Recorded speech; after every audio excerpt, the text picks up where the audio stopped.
Hello friends, आप सभी का एक बार फिर STY फिजिक्स यूट्यूब चैनल में आप सभी का स्वागत है। फ्रेंड्स, आज मैं एक बहुत ही महत्वपूर्ण टॉपिक लेकर आपके सामने आया हूं और इस टॉपिक को सबको जानना चाहिए। तैयारी करने वाले विद्यार्थियों को तो जानना ही चाहिए, क्योंकि इस टॉपिक से लगभग सभी एग्जामों में, चाहे वो सिविल सर्विसेज का एग्जाम हो, चाहे कोई वनडे एग्जामिनेशन हो, चाहे एनीवन जो भी एग्जामिनेशन है, खासतौर से मेडिकल और इंजीनियरिंग को छोड़कर जितने भी एग्जामिनेशन हैं, उन सब में इस टॉपिक से क्वेश्चन आने की प्रोबेबिलिटी बनी रहती है। लेकिन इसके अलावा भी जो आम नागरिक हैं, जिनको इस बारे में जानना जरूरी है, इस टॉपिक के बारे में जानना जरूरी है, और जानना इसलिए जरूरी है क्योंकि व्यक्ति के कभी कभी अधिकारों का हनन होता है।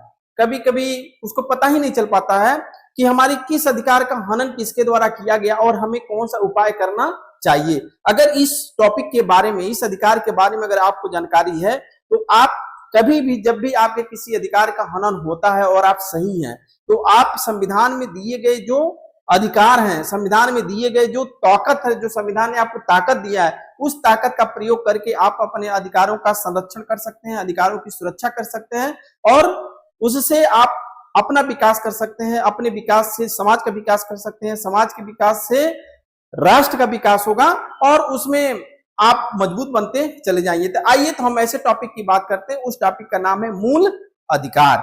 आइए आज हम चर्चा करते हैं मूल अधिकार की। मूल अधिकार एक ऐसा अधिकार है जिसके द्वारा प्रत्येक व्यक्ति अपनी भौतिक, बौद्धिक एवं आध्यात्मिक उन्नत करने के लिए उसे एक समान अवसर प्रदान करता है।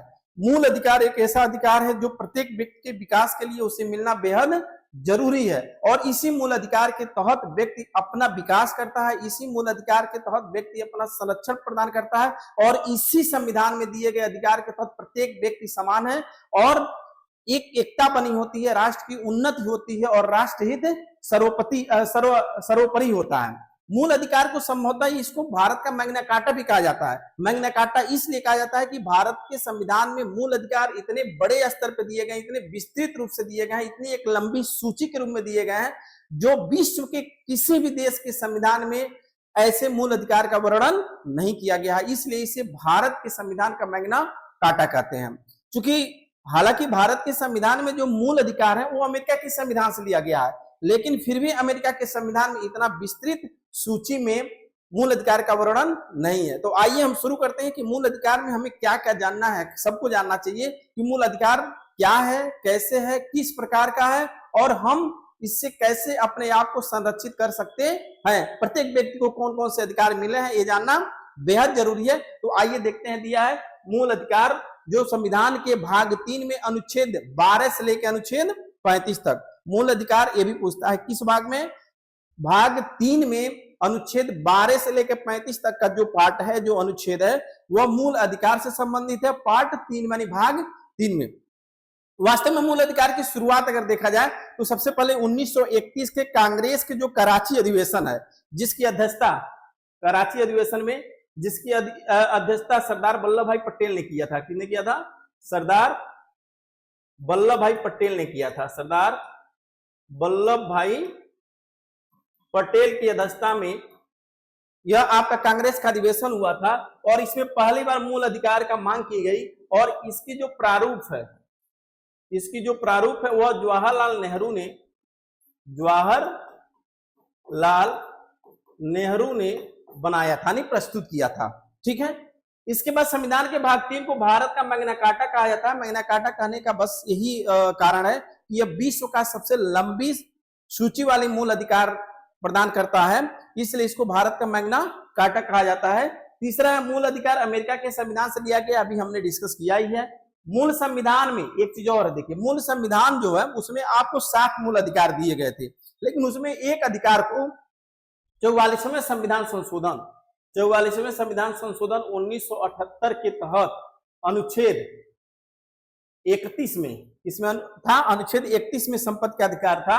और स्वतंत्रता के अधिकार में जाएंगे तो 19F में, चूंकि स्वतंत्रता के भी 6 अधिकार हैं, तो उसमें जाएंगे 19F में इन दोनों में आपके संपत्ति के अधिकार से संबंधित वर्णन किया गया था। इन दोनों को हटाकर 300 क में कहें या 301 में कहें, 300 क में कहें या 300 ए में कहें, उसको क्या कर दिया गया, कानूनी अधिकार बना दिया, यानी मूल अधिकार से हटाकर उसको कानूनी अधिकार बना दिया गया। यही कारण है कि जब भी आपके सरकार को संपत्ति अधिग्रहण करना होता है तो आसानी से आपको जो उसका मुआवजा जिसको कहते हैं, मुआवजा देकर वो आसानी से ग्रहण कर लेता है, क्योंकि आपका जो मूल अधिकार था वह एक कानूनी अधिकार हो गया। संपत्ति का अधिकार, जो मूल अधिकार था, वो हट गया और वो संपत्ति का अधिकार हो गया। तो पहले किसमें था, अनुच्छेद 31 में, और अनुच्छेद 19F में इसको समाप्त करके किस अनुच्छेद संशोधन, किस संविधान संशोधन द्वारा, 1978 के संविधान संशोधन द्वारा, 44वें संविधान संशोधन में 1978 में किया गया, और उसके तहत इसको समाप्त करके क्या कर दिया गया, कानूनी अधिकार का रूप दे दिया गया।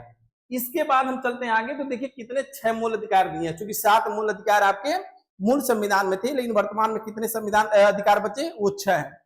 जिसमें पहला आपका है समता का अधिकार। समता नाम से यह स्पष्ट है, समता नहीं, प्रत्येक व्यक्ति समान है कानून की नजर में, विधि के नजर में। तो इससे संबंधित डिस्कस हम लोग आगे करेंगे, लेकिन पहले हम जान लें कि कितने अधिकार हैं। वह है अनुच्छेद 14 से लेकर अनुच्छेद 18 तक, यानी 14 से लेकर 18 के बीच में जितने भी अधिकार मूल अधिकार के रूप में दिए गए, वह समता का अधिकार है। आप हर प्रत्येक व्यक्ति कानूनी रूप से समान है। ऐसा नहीं हो सकता कि एक व्यक्ति को उसी जुर्म के लिए अलग सजा दिया जाए और एक दूसरे व्यक्ति को उसी जुर्म के लिए अलग सजा दिया जाए, ऐसा नहीं है। तो ये सारी चीजें हम लोग विस्तृत रूप से डिस्कस आगे करेंगे, लेकिन एक जानिए क्या हो गया, समता का अधिकार। दूसरा है स्वतंत्रता का अधिकार। अब कितने स्वतंत्रता अधिकार हैं, स्वतंत्रता का अधिकार दिया गया व्यक्ति को, वह है 19 से 22 तक। अनुच्छेद 19 से लेकर अनुच्छेद 22 तक आपको स्वतंत्रता का अधिकार दिया गया है। इसमें स्वतंत्रता के भी 6 अधिकार हैं, 19A से लेकर अनुच्छेद 19A, 19B, 19C, 19D, 19E, 19G। F को हटा दिया गया, 19F को भी बताया हूं, जो संपत्ति अधिकार से संबंधित था तो उसको हटा दिया गया। तो 6 अधिकार हैं, उस पर भी हम लोग विस्तृत डिस्कस करेंगे। तीसरा है शोषण के विरुद्ध अधिकार। आपका शोषण किसी के द्वारा अगर होता है किसी भी तरीके से, तो उसके विरुद्ध आप लड़ाई लड़ सकते हैं, और वह अधिकार किसमें दिया गया, अनुच्छेद 23 से लेके 24 तक। वैसे ही धार्मिक स्वतंत्रता का अधिकार, प्रत्येक व्यक्ति को अपने अनुसार धार्मिक स्वतंत्रता है। वह अपने अंतःकरण में, शुद्ध अंतःकरण में आप किसी भी धर्म को स्वीकार कर सकता है, ठीक है। तो इससे संबंधित जो है अनुच्छेद आपके 25 से 28 में, इसके बारे में भी डिस्कस हम लोग आगे पूरे विस्तृत रूप से करेंगे कि धार्मिक स्वतंत्रता क्या है, और अनुच्छेद जो 25 से 28 है उसके बीच में क्या क्या क्या चीजों का वर्णन किया है। पांचवा है संस्कृति एवं शिक्षा संबंधी अधिकार। संस्कृति और शिक्षा संबंधी अधिकार, ठीक है। संस्कृति और शिक्षा संबंधी अधिकार जो है, शिक्षा से संबंधित क्या अधिकार आपको दिए हैं, संस्कृति जो आपकी है वो उससे संबंधित क्या अधिकार दिया गया, यह अनुच्छेद आपका 29 से 30 के बीच में है। और छठा और लास्ट अधिकार जो है वो है संवैधानिक अधिकार। क्या है, संवैधानिक अधिकार है। और संवैधानिक अधिकार संवैधानिक उपचारों का अधिकार है, संवैधानिक उपचारों का अधिकार है, जो अनुच्छेद 32 में है। संवैधानिक उपचारों का अधिकार का मतलब ये हो गया कि अगर आपका मूल अधिकार, आपके अधिकारों का अगर हनन हो रहा है, तो यह जो है, यह अधिकारों का हनन हो रहा है, तो यह आपके अधिकारों का जो संरक्षण है वो सर्वोच्च न्यायालय है। अगर आपके अधिकारों का हनन हो रहा है तो ऐसा नहीं है कि आप पहले उच्च न्यायालय में जाएंगे, आप डायरेक्ट सर्वोच्च न्यायालय में जाकर अपने अधिकारों का संरक्षण प्रदान कर सकते हैं, अधिकारों को संरक्षित कर सकते हैं। अब यहाँ पे चूंकि अनुच्छेद क्या लिखा गया, ये 12 से लेके 35 तक है, जबकि यहाँ पे हम लोग डिस्कस किए 14 से लेके 32 तक। तो उसमें जो अनुच्छेद 12 है वो राज्य की परिभाषा बताता है, राज्य क्या है और राज्य के अंतर्गत कौन कौन सी संस्थाएं आती हैं, किसे हम राज्य कहेंगे, यह अनुच्छेद 12 में इसका वर्णन किया गया है। और अनुच्छेद 13 में यह कहता है कि अगर मूल अधिकार का उल्लंघन करने वाली कोई कानून अगर बनाता है राज्य, तो उस कानून को सुप्रीम कोर्ट यानी सर्वोच्च न्यायालय शून्य घोषित कर सकता है, अगर आपके मूल अधिकारों को हनन करने वाली अगर कोई कानून संसद बनाता है या राज्य विधानमंडल बनाता है, नहीं राज्य बनाता है, ठीक है। नेक्स्ट आगे बढ़ते हैं। उसके बाद जो सबसे पहला है वह है समता का अधिकार। तो समता के अधिकार में हम बताएं कि अनुच्छेद 14 से लेकर अनुच्छेद 18 तक है, जिसमें पहला आपका है अनुच्छेद 14, विधि के समक्ष समता। विधि के समक्ष समता, और इसी में है आपका विधि का समान संरक्षण। विधि का बहुत ही विस्तृत वर्ड है, विधि का समान संरक्षण, विधि का समान संरक्षण, और विधि का शासन, विधि का शासन। विधि का शासन। अब यहाँ पे विधि के समक्ष समता, इसको हम लोग विस्तृत अध्ययन अभी बाद में करेंगे, पहले एक बार जान लेते हैं ऊपर ऊपर कि क्या चीज है विधि के समक्ष समता। ये वास्तव में ब्रिटेन के संविधान से लिया गया। किससे? ब्रिटेन के संविधान का देन है। जबकि विधि का समान संरक्षण जो है वह आपका अमेरिकी संविधान की देन है। किसका?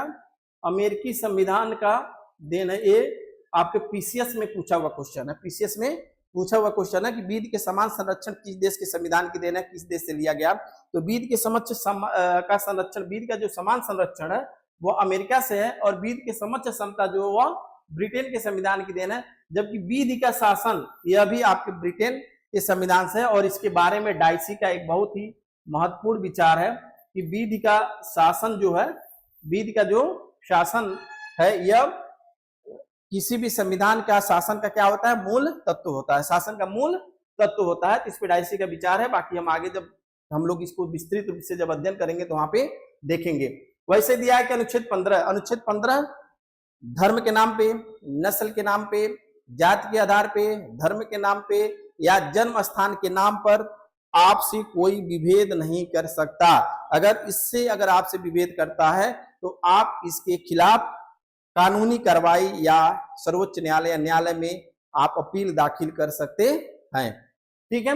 उसके बाद यानी ये आपका संरक्षण देता है। मूल अधिकार यानी संविधान जो है इसे आपको संरक्षण देता है। कोई भी व्यक्ति आपको जाति के आधार पे, धर्म के आधार पे, नस्ल के आधार पे, जन्म स्थान के आधार पे आपसे विभेद नहीं कर सकता है। ये सबको जानना चाहिए।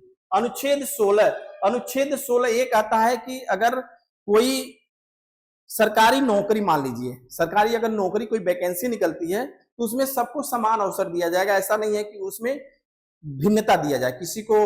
अब ऐसा नहीं है कि किसी को 10 मिनट में 5 किलोमीटर दौड़ना है तो किसी को आज नहीं तुम्हें 15 मिनट दिया जाएगा। ऐसा नहीं है।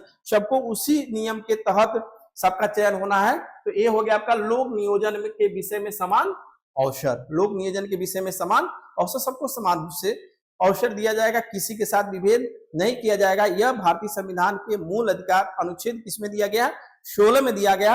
और जब भी आपके इससे तहत अधिकारों का हनन होता है तो आप कोर्ट में, सुप्रीम कोर्ट में, उच्चतम न्यायालय में आप अपील दाखिल कर सकते हैं। इसी के तहत तमाम सारे पिछड़ी वर्ग से लेके और अनुसूचित जनजाति तक के लोगों को विशेष रूप से आरक्षण की व्यवस्था की गई कि जिससे उनको लोक नियोजन में अवसर की समानता दिया जा सके, जिसमें हम लोग डिस्कस आगे करेंगे।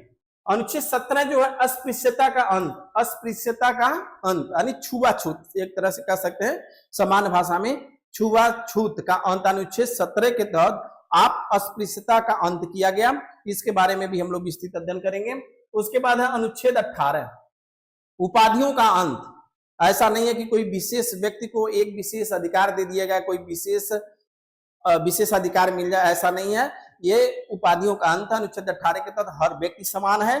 बस उसमें कुछ चीजों का अपवाद किया गया, जैसे पद्म पुरस्कार हो गए, जितने भी पद्म पुरस्कार हो गए, भारत रत्न हो गए, और सैन्य से संबंधित जो उपाधियां हो गई, जो पुरस्कार हो गए, वह इसके अंतर्गत आते हैं और यह अनुच्छेद 18 का उल्लंघन नहीं करता है। यह अनुच्छेद 18 का उल्लंघन नहीं करता है। इस तरह से अगर देखा जाए तो ये आपके समानतम मूल अधिकार है। अब एक एक चीज को इसमें हम लोग एक एक टॉपिक को डिस्कस करेंगे। समता का अधिकार कल हम लोग डिस्कस करेंगे, वो समता के अधिकार इसी टॉपिक पे डिस्कस करेंगे, जिसमें विधि के समक्ष समता क्या है, विधि का समान संरक्षण क्या है, विधि का शासन क्या है, इसके आधार पर कैसे कैसे विभेद किया जाता है। तो ये संविधान में जो समान तौर पे ये अधिकार, मूल अधिकार दिए गए हैं और इसको जानना चाहिए हर व्यक्ति को। और इसी अधिकार के तहत हर व्यक्ति समाज में अपनी एक प्रतिष्ठा बनाता है, सम्मान पाता है, राष्ट्र हित के लिए काम करता है और राष्ट्रीय एकता बनी रहती है। इसलिए इस अधिकार को जानना बेहद जरूरी है। बाकी हम लोग कल देखेंगे कि मूल अधिकारों की क्या विशेषता है और मूल अधिकार जितने हैं हर टॉपिक एक एक आर्टिकल को हम लोग विस्तृत अध्ययन करेंगे। आज के लिए बस इतना ही। तब तक के लिए धन्यवाद। Thank you.